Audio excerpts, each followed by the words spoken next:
Good morning. It's Winging a Buffalo Style. I'm Diana Fairbanks. I'm Amelia Siegel. And I'm your CW star, Matt Snyder. It is Fat Tuesday. We're going to be living it up Mardi Gras style here in the Winging It Kitchen today. We have Chef Scotty, who is going to be making crepe Suzette.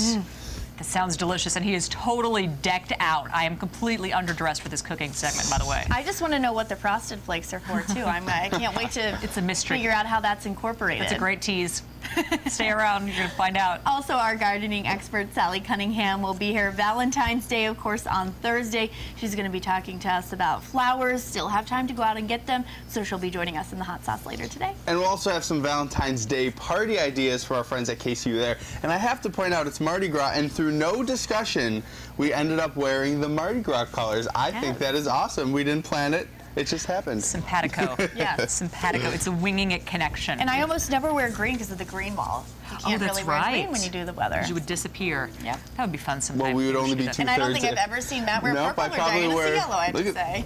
Mardi Gras We're right ready here. to go. We're ready to go. It's Mardi Gras. Okay, speaking of Mardi Gras, Fat Tuesday, which means it is also Punchki Day. Punchkis everywhere in the newsroom, and people are just flipping out over them because, you know, it's the traditional Fat Tuesday treat. Polish community, you know, you got to have these special donuts. It's a way of Catholics to clear all the fattening stuff out of their cupboards: butter, sugar, eggs, liquor, and some of the, you know, other things you put into the punchkis. Kind of a, you know, twist on a classic jelly donut, if you will. If you want to take the celebration farther, you can always check out punchkiday.com, which teaches you the correct pronunciation, and it plays fun Polish music in the background. What's not to love? I was doing my punchki research, and they've been around since the Middle Ages, in case you didn't know. Very interesting. And they did have a little French influence a little bit later, but basically it is a very heavy, wonderful, rich, sweet, fattening tradition. Now, I've never had a punchki, and I'm it's being time. told in my Here. ear that I have to eat one. Here, I we'll want hold to this just for you. point out how heavy these are. It's really heavy. All right, well, here goes nothing. And the folks that bring these to the newsroom, always so generous. They literally so bring generous. us boxes Yeah, for sure. every single year. Well, that is clearly a very sweet treat. Traditionally with a prune filling, which I like the prune filling, but You they should can have come in told me other that flavors before I too. bit into it. Not a big fan of prunes. Don't eat that Matt's one. I just took gonna a put bite out of that one. right back there. I had a little bit of a punch. I can't eat a whole one because there, you know, there's what, like Very dense. 7,000 calories in one Yes, a punch. little, you know, little sliver. My problem is Good. I would fill up on Fat Tuesday and then just keep going for the rest of the month, not fast. And that's not how that's supposed to work. So we're supposed to eat the punchki and then fast. And then stop eating. Yeah. Well, let's see. We got a little distracted on the punchki. We're just thinking about how many calories are actually in Yeah. that plate right there. Yesterday, I love what we talk about, where we talked to Lauren. She is at Etsy shop, Ageless Heirlooms. It's going to be featured on the homepage of Etsy. So, you know, jewelry, the #1 gift for Valentine's Day. And Apple coming up with a new, I guess you could say, jewelry related gadget.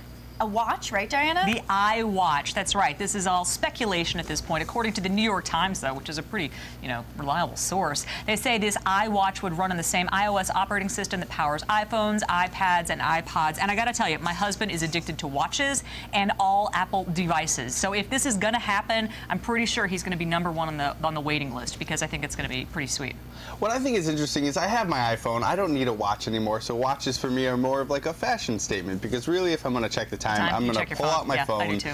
So this kind of brings them both together, but do you think it's kind of unnecessary? Like you already have a watch, you already have an iPhone. If you have an iPhone, why do you need an iWatch? Apple thinks that nothing is unnecessary. Then you can throw on your iPod and have your MacBook, and then you won't even need to leave your house. You No. can just sit there. Well, and it's going to be interesting to see how it's developed, what it's going to look like, because look is really important with the Apple devices as well.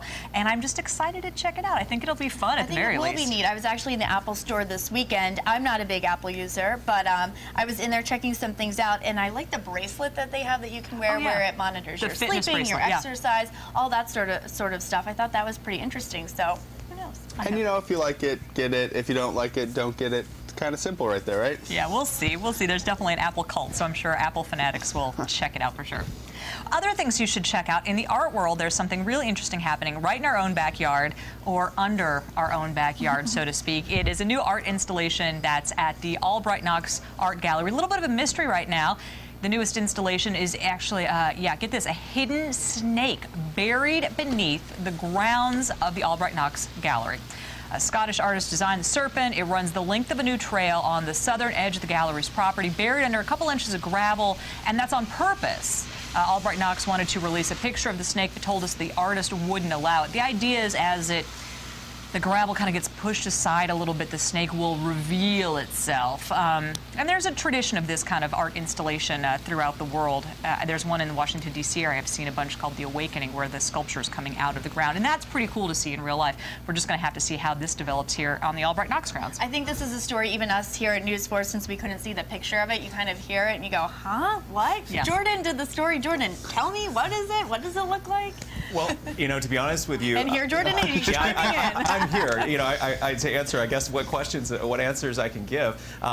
As you said, we wanted a picture of this thing, and they tried. We've been waiting on this story for about 2 weeks, and I kept emailing and saying, do you have permission from the artist? He's from Scotland, a guy by the name of Andy Goldsworthy, and as Diana was mentioning, he's done some pretty amazing work. If you go and Google his name, you can look at some of the installations he's done around the world, but he did not grant the rights to show off the snake. But that is the trail. We took this video, 3 weeks ago before we got at least the heaviest round of snow, and you can see that is what the pathway looks like. It's right next to the houses. So on the far southern end, if you go around with the lake behind you and face the Albright Knox, look to the left of their property from that southern edge, and there's the pathway. There's another asphalt pathway that's to the right of what we're looking at right now. So you have to go all the way to the left, and I tell you, I've been out there a couple of times with snow, with rain, and there's no evidence of this thing there yet, but they promised me it's buried a couple of inches under that gravel. So again, the idea, you know, once people start walking on it more and more,